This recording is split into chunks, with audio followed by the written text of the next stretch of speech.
desktop, laptop, iPhone, or smartphone. DeWittDailyNews.com. Your friend in Central Illinois. WHOW. Top of the morning. Thanks for being with us. I'm your host today, Seth Lawrence. The WHOW Morning Show streams to Facebook and YouTube. It's brought to you by Peterson Insurance, your Pekin Insurance agent in Clinton. My guest in this segment of the morning show is Tony Kirkman. He is the executive director of the Piatt County Mental Health Center. Good morning, Tony. Good morning, Seth. How are you, sir? I'm well. How much are the Bears, pushing you to take advantage of your own services there in Piatt County right now? I'm starting to wonder if the Chiefs should have just suited up Taylor Swift, and she could have probably at least got a couple yards.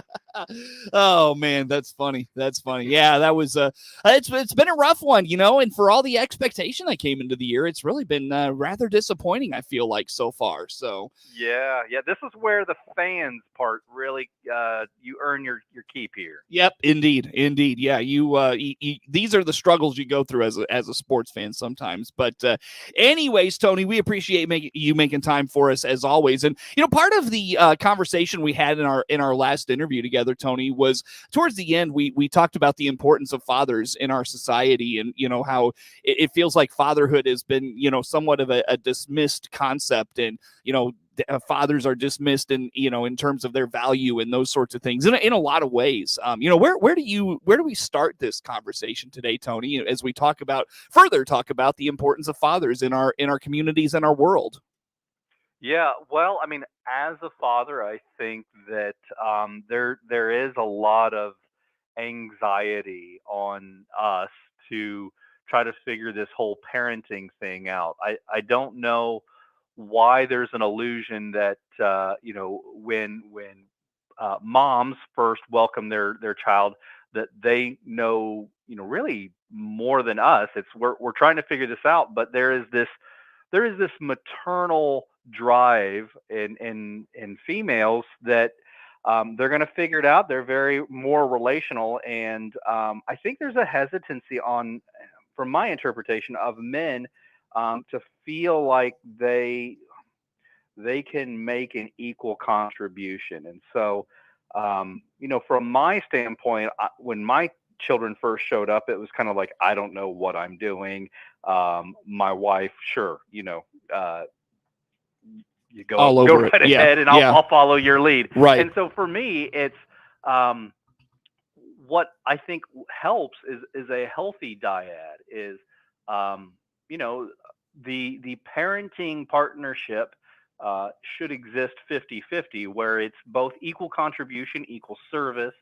And sometimes that's not 50-50 on a day-to-day, because you might need to pull 60, and some days you're only able to come to the table 40. But it really should be a healthy partnership between spouses.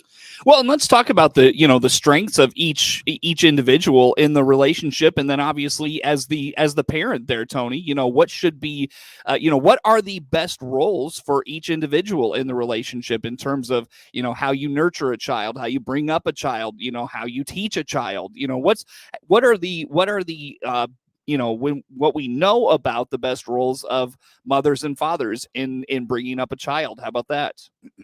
Yeah, well, I want to be somewhat cautious, especially in our ever increasing awareness of diversity, equity, inclusion, access, of saying, men, you fill this role, women, you fill this role, or mom, dad. Because I think that, we've got different skill sets, and it's not necessarily built upon gender. But what I can say is that there are stats out there that show that if there is an absent father in a child's life, there is a 40% chance increase of criminal activity. There are enhanced risks of exploration with substances and alcohol at an earlier age. And quite frankly, we see earlier reports of specifically young women engaging in promiscuous activities at a much earlier age, if there's not a presence of a father figure. Mm-hmm.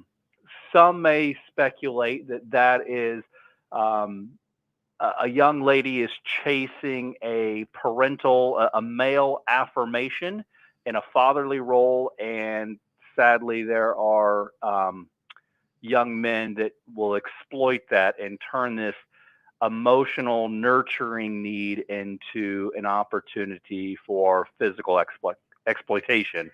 Um, I'm sure that's more on an individual basis, but the stats are there. Is kids need their dad to be in the game.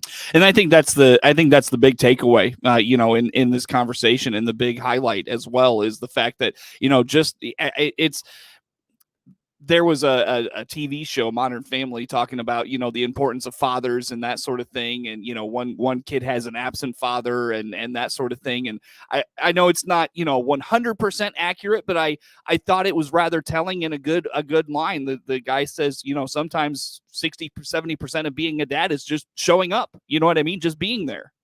Yeah, no, I agree. As it applies to my marriage, my wife and I was very blessed. I married way up, and even for my kids, and I've got a very attentive, um, compassionate partner that she bandages the boo boos and kisses them on the head and tells them that it's all right, and they know that for certain things they go to mom if they need to be. Well, I was going to use the word coddled, but that sounds bad.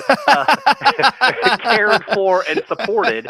And my role is a little bit different. I take my role as I am speaking value into my kid's life of what I see in them and trying to draw out of them the potential that I believe that their creator has placed up in them, their talent, and keep pressing hard. And it's not so much, like our dads where it was like, I got a broken leg, rub some dirt in it. But it was more of a, um, I think just in the entire society, we have lost the value of perseverance and pain. And what I mean by that is pain motivates.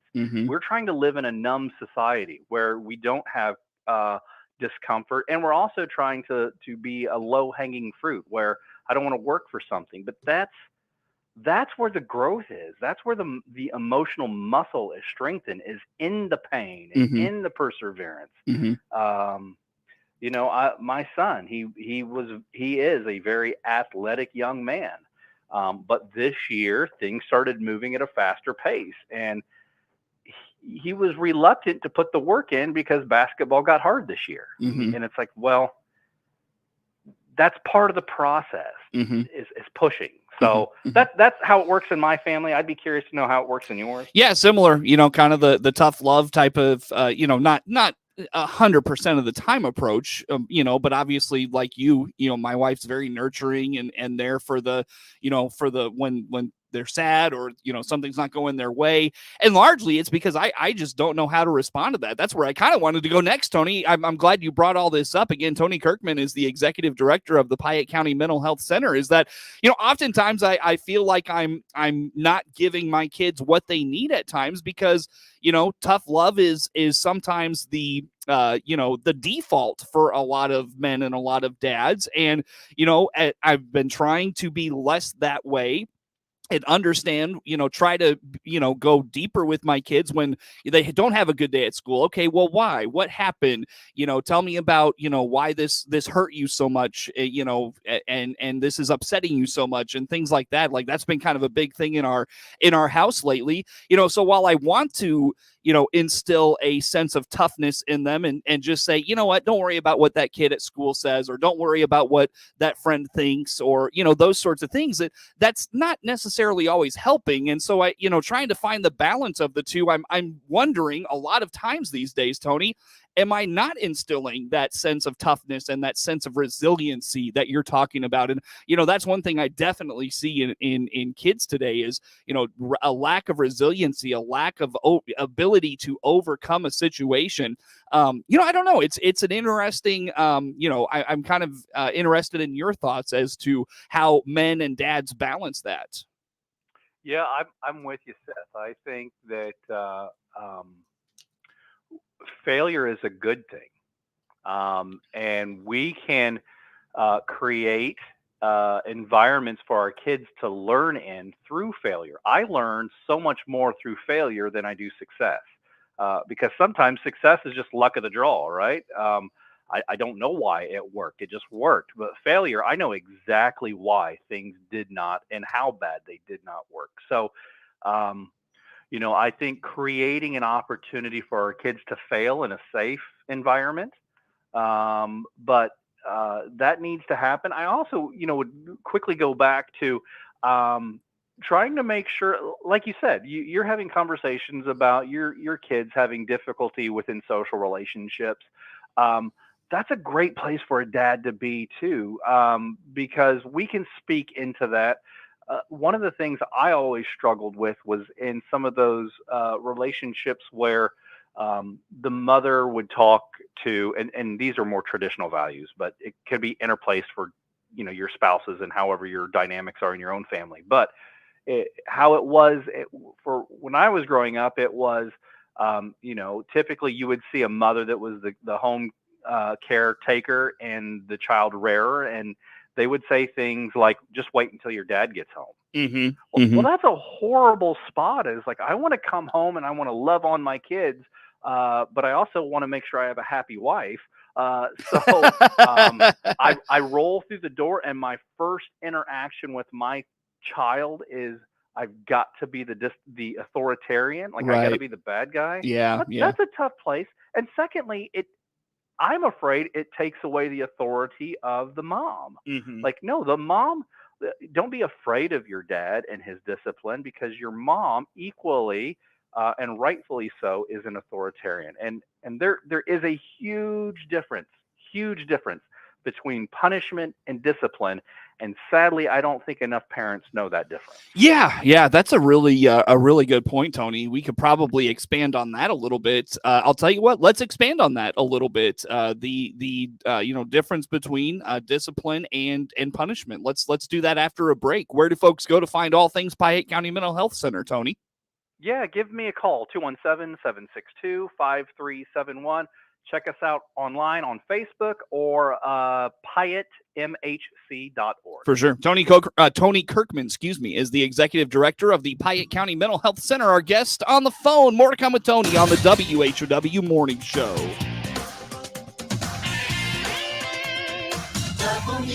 WHOW. Farmers significantly reduce input costs with Black Coral Minerals Food Grade Liquid Fertilizer and Biostimulant. It's non-toxic and non-carcinogenic. Save money. Supercharge root development. Improve tilth, porosity, and soil quality at the same time. Call 314-440-3662. 314-440-3662. Or visit blackcoralminerals.com. It's no secret that employers are having a difficult time hiring qualified personnel, whether full or part-time. The Miller Media Group wants to help you, the employer, to find the candidates you're looking for. That's why we've created IllinoisJobPost.com. That's IllinoisJobPost.com. This website is part of a broad radio and internet employment campaign available through the Miller Media Group. Contact your account manager or email sales@randyradio.com for more information. IllinoisJobPost.com is where we put the power of radio and the internet to attract prospective candidates. Let's swing open the farm gate together every day on WHOW. I'm Stu Ellis, your host of the long-running agriculture feature called The Farm Gate. I bring the latest news and information on where agriculture is and where it's going to WHOW Ag listeners several times a day.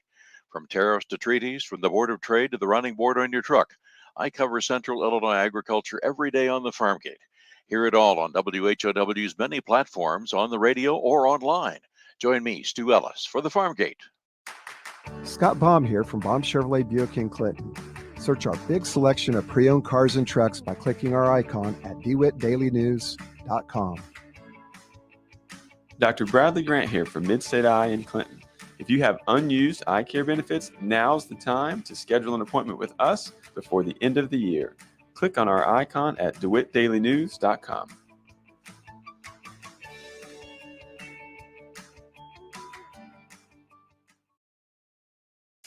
Your friend in Central Illinois, WHOW. Once again, a good morning. Thanks for being with us. I'm your host today, Seth Lawrence. The WHOW Morning Show is streaming to Facebook and YouTube, brought to you by Peterson Insurance, your Pekin Insurance agent in Clinton. Tony Kirkman is the executive director of the Piatt County Mental Health Center, our guest on the phone today. And, Tony, you brought up a really, really good place we could take our conversation here this morning, and punishment versus discipline. I think that's a really interesting conversation piece. For a lot of parents, maybe we know the difference in terms of the actual definition of those two things, but the way we execute them as parents isn't always perfect. So let's dive into that a little bit here. Yeah, no, I was grown up old school, and it was all punishment. I mean, it probably sounds awful to some of your listeners, but my grandfather brought me up, and his discipline was, it was corporal punishment, and old school, like go outside and pick out a switch. And to your listeners, a switch would be a very, very malleable piece of wood instead of the little dried up piece of mesquite charcoal I would try to bring to them. So I think that the discipline and the punishment needs to be taught a little bit more. So in my mind, there's a couple differences, key differences between punishment and discipline. So the first one would be punishment is reactive and discipline is proactive. And so what that means is that there's a future focus. So punishment is it's happening in real time and I'm reacting to it. Discipline would be more of there have been rules and clear communication set up prior, and you know the offense, and I'm going to communicate to you the offense so you know what's going on. Punishment also is just staying in the now, where discipline is there is a future desired behavior. I am trying to and instead of stop you from doing bad behavior, I am here to encourage you to do pro behavior. So big differences. Punishment is typically when parents are emotionally deregulated. So they are upset and they are angry and they are disciplining. They are giving out a punishment based upon an emotional reaction they're currently having, where discipline, again, future focused, you already probably know the disciplinary action you're going to carry out because it's already been well communicated. I would also say that punishment is more one-sided, where the parent is controlling the narrative, and discipline would be where there is a dialogue of help me understand why we don't come back to this same place. And to me, discipline is so much easier to defend as a parent because you don't have to now be the arbitrary decision on the fly of justice. So, daughter stayed out past curfew and now she's grounded for 2 weeks. Well, that's not fair. Yet, well, it is fair because we agreed to those terms. And quite frankly, I'm sorry, you earned your discipline. It's not me doling it out. You earned it. Like, you broke our covenant. You broke our agreement. And that's so much more relationally deeper than quit crying or I'll give you something to cry about. There's no dialogue there. There's no future improvement. There is just raw, unabated, passionate anger. Yeah. Which doesn't benefit anybody. No, and that's a good point. That's a really, really good point. And I've seen a lot of these, like it's kind of funny that it's a little bit of like take what you like, but leave the rest type of a thing. There's a lot of like these dad accounts, quote unquote, on Instagram and Twitter and that sort of thing, and it's funny to me because they're like these early to mid 30. It would be like me starting up an account on parenting. Like, I've got a 7 and a 9-year-old. What do I know about parenting? You know what I mean? Right. But like, there's a lot of good things that they have to say sometimes. And one of them is, like when you lose your cool on your kid, they're not receptive to what you're saying. A lot of times they're probably just going to shut down because they feel badly about just that you're mad and that sort of thing. And so they're not going to hear what you have to say. And so that's kind of one thing I've been cognizant of lately, I feel like, is trying not to always burst out in anger and realize, maybe they didn't do something right because I didn't tell them to do it right, or they don't know how to do it right, or you know what I mean? Like sometimes my anger is because of me. It's not because of them. Like I feel like I have failed, and so now I'm mad at them. Does that make any sense? No, it makes total sense. And so what that demonstrates at times is that being emotionally dysregulated is okay when you're angry. So now whenever I'm frustrated or angry, I can scream, yell back at you. I can do that to my brother and sister, or I can do that to my classmate. And that's okay because an adult did that. Right. Yeah, true. What I think is the beautiful part is that again, cutting us slack, and I want to tell that to you, Seth, directly too, is as a parent, you're going to 100% have an opportunity where you make colossal failures, and that's okay because you're growing as a man too, as a parent. The beauty is when we screw up is if we can look our child in the eye and show humility and say, Dad had some other things going on. It was a tough day at work. I should not have yelled at you like that. And then show this beautiful humility of trying to say the relationship's the important part and say, I'm sorry and I'm asking for your forgiveness. As adults, we think, oh, they're kids. We don't need their forgiveness, but we do because we are role models and we want to show people that broken relationships are not the desired outcome. We want to restore things. Sure. Tony, yeah. I hate to do this to you. I have to let you go, my good friend. We'll talk to you again soon. Tony Kirkman at the Piatt County Mental Health Center. With SRN News, I'm Rich Thomason. There's a tentative deal that could end the TV and movie writers' strike, but no deal yet.